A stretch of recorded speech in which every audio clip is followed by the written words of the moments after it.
မတက်ရက်လမ်းလျှောက်နေကျွန်တော်ကခွေလဲပြီးလုပ်ကြပါလုပ်ကြပါတော့အမေကနေပြီးတော့စိတ်ကန်းကိုပြန်တက်ပြတာပေါ့ဘယ်လိုဖြစ်သွားလဲမသိဘူးပေါ့နော်လမ်းလျှောက်နေအကောင်းကြီးနေပြီးတော့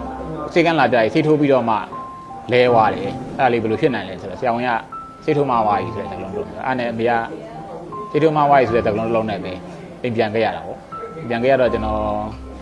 ဒီနေ့ခွဲပဲနဲ့စပြီးတော့ဒီနေ့ချိန်ကြီးကိုကျွန်တော်မတန်ဆွမ်းတရားမယ်ဖြစ်သွားတယ်ကျွန်တော်မတန်ဆွမ်းမှာ၄မျိုးရှိတယ်ကိုယ်ငါမတန်ဆွမ်းသူ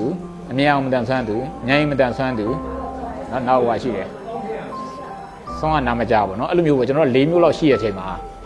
ဒီမတန်ဆွမ်းတွေကရောလောက်ကန်ခွန်လန်းမရရှိနိုင်ဘူးလားဆိုတော့ကျွန်တော်ရအောင်လုပ်ပေးတယ်ခုချိန်ကြီးလည်းကျွန်တော်ကြိုးစားပေးတယ်တမို့ရင်ဒီမတန်ဆွမ်းဖြစ်လို့